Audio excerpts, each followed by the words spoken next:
আসসালামু আলাইকুম ওয়া রাহমাতুল্লাহি ওয়া বারাকাতুহু। প্রিয় শিক্ষার্থী বন্ধুগণ, আমরা নতুন আরেকটা ক্লাস নিয়ে আপনাদের সামনে হাজির হয়েছি। আমরা পড়ছিলাম পবিত্র কোরআনে কারীমের শব্দে শব্দে অনুবাদ এবং সরল তর্জমা। সূরা বাকারার 18 নম্বর আয়াত পর্যন্ত আমরা ইতোপূর্বে পড়েছি। আজকে ইনশাআল্লাহ সূরা বাকারার 19 নম্বর আয়াত থেকে পড়ব। আমরা এর আগের ক্লাসে মুনাফিকদের একটা দৃষ্টান্ত আল্লাহ রাব্বুল আলামিন পবিত্র কোরআনে দিয়েছেন, সেই দৃষ্টান্তটা পড়েছিলাম। আজকে আমরা তাদের আরেকটা দৃষ্টান্ত একটু ভিন্নভাবে আল্লাহ রাব্বুল আলামিন বুঝিয়েছেন এই 19 নম্বর আয়াতে। এখান থেকে আমরা ইনশাআল্লাহ বোঝার চেষ্টা করব। আল্লাহ রাব্বুল আলামিন 19 নম্বর আয়াতটি শুরু করেছেন আও। আও শব্দের অর্থ অথবা। আও শব্দের অর্থ অথবা।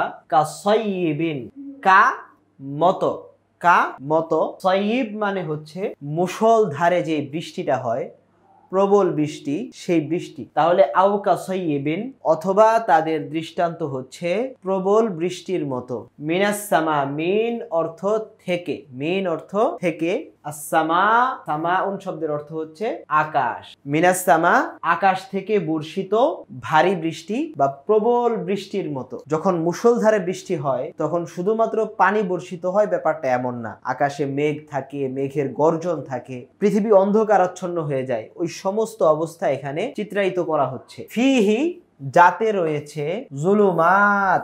জুলমাতুন শব্দের অর্থ অন্ধকার, জুলুমাত শব্দটি সেটার বহুবচন। তো যখন মুষলধারে বৃষ্টি হয়, কালো মেঘ ছেয়ে যায়, তখন ঘুটঘুটে একটা অন্ধকারাচ্ছন্ন অবস্থা তৈরি হয়ে যায়। এখানে সেই বিষয়টাই বলা হচ্ছে, ফিহি জুলুমাতুন, যাতে রয়েছে প্রবল অন্ধকার। ওয়া রাআদুন ওয়া বারক। রাদ মানে হচ্ছে মেঘের গর্জন, আকাশে মেঘ গর্জন করতে থাকে, ভয়াবহ রকমের একটা আওয়াজ হতে থাকে, সেটাকে বলা হয় রাত। আর বারকুন শব্দের অর্থ হচ্ছে বিজলি বা বিদ্যুৎ চমকায় যে আকাশে, সেই বিদ্যুতের চমক। বারকুন, বিজলি বা বিদ্যুতের চমক। তাহলে আসমান থেকে মুষলধারে বর্ষিত বৃষ্টির ন্যায় যাতে রয়েছে প্রবল অন্ধকার, রাত, মেঘের গর্জন, বার্ক এবং বৃষ্টি। ফলে তার অবস্থা কি হয়? ইয়াজআলুনা আসাবিআহুম ফি আযানিহিম। ইয়াজআলুনা এর শাব্দিক অর্থ হচ্ছে তারা করে, অবস্থায় করে বা কোনো কিছু বানায়। আসাবিআহুম, আসাবি, ইসবাউন।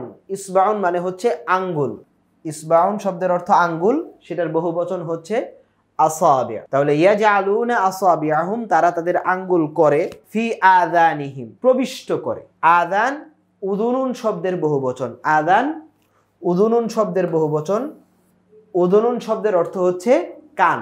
তাহলে যখন প্রবল বেগে বৃষ্টি হতে থাকে, ঝড় হতে থাকে, ঝড়ো হাওয়া বইতে থাকে, ওই অবস্থায় পৃথিবী অন্ধকারাচ্ছন্ন হয়ে যায়, মেঘের বিকট গর্জন শোনা যায়, বিজলির চমক আসতে থাকে। ওই অবস্থা আমরা কি করি? স্বাভাবিকভাবেই নিজেদেরকে রক্ষা করার জন্য বা কিছুটা নিরাপত্তা বোধ করানোর জন্য আমরা আঙ্গুল কানে দিয়ে রাখি। এখানে ওই চিত্রটাই আনা হলো। ইয়াজআলুনা আসাবিআহুম ফি আযানিহিম, তারা তাদের আঙ্গুলগুলোকে কানের মধ্যে ঢুকিয়ে দেয়। মিনাস সাওয়াইক, মিনাস সাওয়াইক মানে ওই বিদ্যুতের, মেঘের যেই বিকট গর্জন, সেই গর্জন থেকে নিজেদেরকে রক্ষা করার জন্য। এবং হাদারাল মাউত, হাদারা মানে ভয়, আর মাউত মানে মৃত্যু। মাউত মানে মৃত্যু, হাদার ভয়। মৃত্যুর ভয়ে যেই মেঘের প্রচণ্ড গর্জন এবং বিজলির যে ভয়াবহ আওয়াজ, সেখান থেকে বাঁচার জন্য, নিজেদেরকে রক্ষা করার জন্য, মৃত্যুর ভয়ে তারা নিজেদের আঙ্গুলগুলোকে কানের ভেতরে ঢুকিয়ে দিয়ে রাখে। আমরা আবার যদি আয়াতটা খেয়াল করি, আও কাসাইয়িবিন, আও অথবা, কাসাইয়িবিন মুষলধারে বর্ষিত বৃষ্টির মতো, মিনাস সামা আসমান থেকে, ফিহি জুলুমাত যাতে রয়েছে প্রবল অন্ধকার, ঘুটঘুটে অন্ধকার, ওয়া রাআদুন এবং মেঘের বিকট গর্জন, ওয়া বারক এবং বিজলি বা বিদ্যুতের চমক। ইয়াজআলুনা আসাবিআহুম, তারা নিজেদের আঙ্গুলগুলোকে করে রাখে, ঢুকিয়ে রাখে, ফি আযানিহিম, তাদের কর্ণকুহরে, মিনাস সাওয়াইক প্রবল গর্জন থেকে, হাদারাল মাউত, মৃত্যুর ভয়ে।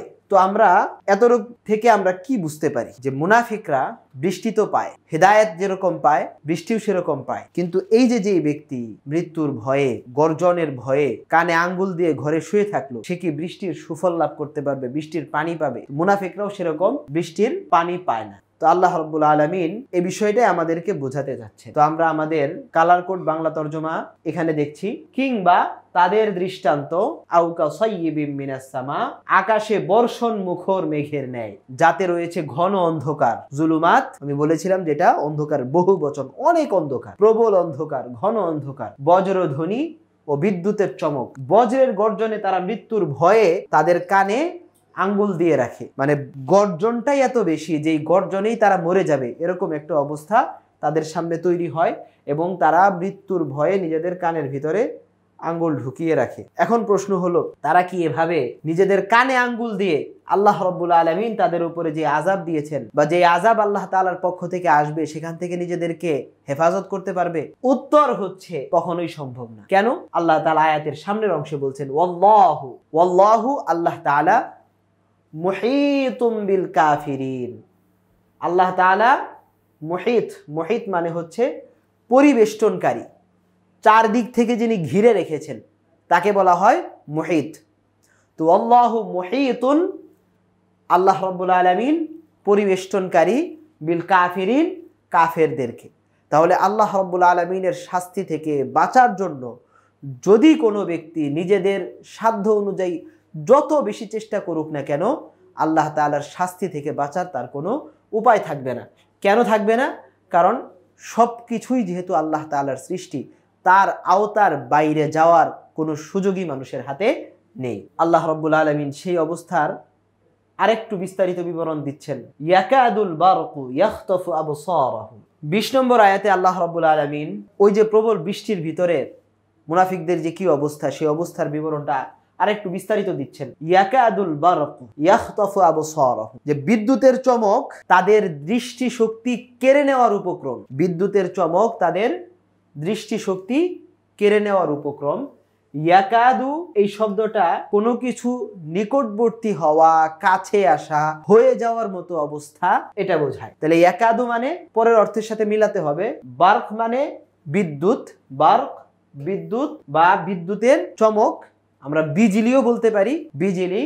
ইয়াখতাফু, ইয়াখতাফু মানে হচ্ছে ছিনিয়ে নেওয়া, ইয়াখতাফু মানে হচ্ছে ছিনিয়ে নেওয়া, কেড়ে নেওয়া। তাহলে অর্থটা এমন, ইয়াকাদুল বারকু ইয়াখতাফু, বিদ্যুৎ বা বিজলির চমক কেড়ে নেওয়ার উপক্রম বা কেড়ে নিয়ে ফেলবে। কি নিবে? আবসারাহুম, তাদের দৃষ্টিশক্তি। আবসার বাসারুনের বহুবচন, হুম তাদের, আবসারাহুম তাদের দৃষ্টি শক্তি। তো অর্থটা কি হবে? ইয়াকাদুল বারকু ইয়াখতাফু আবসারাহুম, আকাশের সেই বিজলি, প্রবল বিজলি যেটা, সেটা ইয়াখতাফু আবসারাহুম, তাদের দৃষ্টি শক্তি কেড়ে নেওয়ার উপক্রম। কুল্লামা আদাআ লাহুম মাশাউ ফি, কুল্লামা অর্থ যখনই, কুল্লামা শব্দের অর্থ যখনই, যতবারই। আমরা দেখব যখন মানুষ অন্ধকারের ভিতরে চলতে থাকে, সামান্য একটু আলো পেলে সেটা তার জন্য ভালো, সে সামনে অগ্রসর হতে পারে। তো ওই বিজলির ভিতরে যে আলোটা আছে, সেই আলোটা কিন্তু আবার মানুষের জন্য উপকারী, সেটার দ্বারা সে পথ দেখতে পারে। তো সেই কথাটাও এখানে বলা হলো, কুল্লামা যখনই, আদাআত, আদাআ লাহুম, আদাআ মানে আলোকিত করে, আদাআ শব্দের অর্থ কি? আলোকিত করে, আদাআ আলোকিত করে, লাহুম তাদের সামনে, অর্থাৎ যখন তাদের জন্য পথকে আলোকিত করে, মাশাউ ফিহ, মাশাউ মানে চলে, ফিহি তাতে, ওই আলো গ্রহণ করে তারা কিছুটা পথ চলে। ওয়াইদা আযলামা, আযলামা মানে অন্ধকারচ্ছন্ন করা, আযলামা শব্দের অর্থ কি? অন্ধকারচ্ছন্ন করা। ওয়াইদা আর যখন, আযলামা আলাইহিম তাদের সামনের পথকে অন্ধকারচ্ছন্ন করে দেয়। ওয়াইদা আযলামা আলাইহিম যখন তাদের সামনের পথ অন্ধকারাচ্ছন্ন হয়ে যায়, কমু তারা ঠায় দাঁড়িয়ে যায়। যখন তাদের সামনের পথ অন্ধকারাচ্ছন্ন হয়ে যায় তখন তারা দাঁড়িয়ে যায়। এরপর বলছেন ওয়ালাউ শাআল্লাহু, যদি আল্লাহ তাআলা চাইতেন, লা যাহাবাল্লাহু বিসামঈহিম ওয়া আবসারিহিম। ওয়ালাউ শা, ওয়ালাউ এবং যদি, ওয়াও এবং লাউ যদি, ওয়াও এবং লাউ যদি শাআ ইচ্ছা করতেন বা চাইতেন, আল্লাহ তাআলা যদি ইচ্ছা করতেন বা আল্লাহ তাআলা যদি চাইতেন, ওয়ালাউ শা আল্লাহু, তাহলে আল্লাহ রাব্বুল আলামিনের সেই সক্ষমতা আছে, লাযাহাবা, তিনি নিয়ে যেতেন বিসামঈহিম, তাদের শ্রবণ শক্তি। আল্লাহ তাআলা তাদের শ্রবণ শক্তি ছিনিয়ে নিতে পারতেন, ওয়া আবসারিহিম, এবং তাদের দৃষ্টি শক্তিও আল্লাহ তাআলা ছিনিয়ে নিতে পারতেন। ওয়ালাউ শা আল্লাহু, যদি আল্লাহ তাআলা চাইতেন, লাযাহাবা বিসামঈহিম ওয়া আবসারিহিম, তাদের শ্রবণ শক্তি এবং দৃষ্টি শক্তি ছিনিয়ে নিতে পারতেন। কেননা পারতেন কেন? ইন্নাল্লাহা, নিশ্চয়ই আল্লাহ তাআলা, ইন্নাল্লাহা, নিশ্চয়ই আল্লাহ তাআলা, আলা কুল্লি শাইইন কদির, সব কিছুর উপর ক্ষমতাবান। আলা কুল্লি শাইইন, আলা উপর, কুল সব, শাই কিছু, কুল্লি শাইইন সব কিছু, যা কিছু আছে দুনিয়াতে সমস্ত কিছুর উপরে, কদির সক্ষম, ক্ষমতাবান, কদির সক্ষম, ক্ষমতাবান। আমরা আমাদের বাংলা তরজমা কালার কোড কোরআনে এই অর্থটা খেয়াল করি। 19 নম্বর আয়াত এবং 20 নম্বর আয়াত উভয়টা আমরা এখান থেকে দেখার চেষ্টা করব, দেখব। কিংবা তাদের দৃষ্টান্ত আকাশের বর্ষণ মুখর মেঘের ন্যায়, যাতে রয়েছে ঘন অন্ধকার, বজ্রধ্বনি ও বিদ্যুৎ চমক। বজ্রের গর্জনে তারা মৃত্যুর ভয়ে তাদের কানে আঙ্গুল দিয়ে রাখে। এই ছিল 19 নম্বর আয়াতের অর্থ। আর আল্লাহ কাফিরদেরকে পরিবেষ্টন করে আছেন। 20 নম্বর আয়াতে বিদ্যুৎ চমক তাদের দৃষ্টি শক্তি কেড়ে নেওয়ার উপক্রম হয়। ইয়াকাদুল বারকু ইয়াখতাফু আবসারাহুম, বিদ্যুৎ চমক তাদের দৃষ্টি শক্তি কেড়ে নেওয়ার উপক্রম হয়। যখনই তা তাদের জন্য আলো দেয়, তারা সেই আলোতে পথ চলতে শুরু করে। যখনই তা তাদের জন্য আলো দেয়, তারা সেই আলোতে পথ চলতে শুরু করে। মানে বিদ্যুতের যে আলো, সেই আলোটাও মানুষ কিছুটা কাজে লাগাতে পারে। আর যখন তা তাদের উপর অন্ধকার বিস্তার করে, সবসময় তো আর বজ্রের আলো থাকে না, যখন অন্ধকার ছেয়ে যায় তারা দাঁড়িয়ে পড়ে। আর আল্লাহ যদি চাইতেন, অবশ্যই তাদের শ্রবণ শক্তি ও তাদের দৃষ্টি শক্তি কেড়ে নিতেন। নিশ্চয়ই আল্লাহ সব কিছুর উপরে ক্ষমতাবান। তো 20 নম্বর আয়াতের অর্থ তো আমরা জানতে পারলাম। এখানে একটা বিষয়, মুসলিম শরীফে হযরত আব্দুল্লাহ ইবনে আমর ইবনুল আস রাদিয়াল্লাহু তাআলা আনহু এর সূত্রে বর্ণিত, রাসূলুল্লাহ সাল্লাল্লাহু আলাইহি ওয়াসাল্লাম ইরশাদ করেছেন, 3টি নিকৃষ্ট দোষ এমন যে সেটা যার মধ্যে থাকবে সে পাক্কা মুনাফিক হয়ে যাবে। কানা মুনাফিকান খালিসা, এটা হচ্ছে হাদিসের শব্দ, পাক্কা মুনাফিক হবে। তো পাক্কা মুনাফিক কে? আর যার মধ্যে ওই 3টি গুণের কোনো একটা গুণ বিদ্যমান থাকবে, তার মধ্যেও নেফাকের একটা খাসলত, নেফাকের একটা গুণ তার মধ্যেও থাকলো। মানে 3টা থাকলে পাক্কা মুনাফিক, 2টা থাকলে তার চাইতে একটু কম লেভেলের মুনাফিক, একটা থাকলেও সে অবশ্যই মুনাফিক। তো 3টা দোষ কি একটু খেয়াল করি। 1 নম্বর হচ্ছে যখন সে কথা বলে মিথ্যা কথা বলে, যখন সে কথা বলে মিথ্যা কথা বলে, যখন ওয়াদা করে সেই ওয়াদা খেলাফ করে, আর তার কাছে কেউ যদি আমানত রাখে তাহলে সেই আমানতের সে খেয়ানত করে। তো আমরা সূরা বাকারার এই 20তম আয়াত পর্যন্ত মুনাফিকদের সম্পর্কে আলোচনা শুনলাম, শেখার চেষ্টা করলাম, এবং সাথে একটি হাদিসের মাধ্যমে মুনাফিকের 3টা আলামতও আমরা জানতে পারলাম। 1 নম্বর আলামত হচ্ছে যখনই কথা বলে মিথ্যা কথা বলে, ওয়াদা করলে ওয়াদা খেলাফ করে 2 নম্বর আলামত। 3 নম্বর আলামত হচ্ছে তার কাছে কেউ আমানত রাখলে সেই আমানতের খেয়ানত করে। তো এই মুনাফিকদের যেই চরিত্র আল্লাহ রাব্বুল আলামিন পবিত্র কোরআনে ফুটিয়ে তুলেছেন, কোরআনের আরেকটা জায়গায় আল্লাহ তাআলা বলেছেন, ইন্নাল মুনাফিকিনা ফিদ দারকিল আসফালি মিনান নার, মুনাফিকদের অবস্থান হবে জাহান্নামের সবচেয়ে নিকৃষ্ট, সবচাইতে নিচে ভয়ঙ্করতম জায়গায়। আল্লাহ রাব্বুল আলামিন আমাদেরকে এই নেফাক থেকে হেফাজত করেন, আমাদেরকে খালেস ইমানদার হওয়ার তৌফিক দান করেন, এবং সব ধরনের মুনাফিকি কার্যক্রম থেকে এবং মুনাফিকের যেই আলামতগুলো আমরা হাদিস শরীফ অনুযায়ী পড়লাম, সেই সমস্ত আলামত থেকেও আমাদেরকে বেঁচে থাকার তৌফিক দান করেন। ওয়া মা আলাইনা ইল্লাল বালাগ। আসসালামু আলাইকুম ওয়া রাহমাতুল্লাহি ওয়া বারাকাতুহু।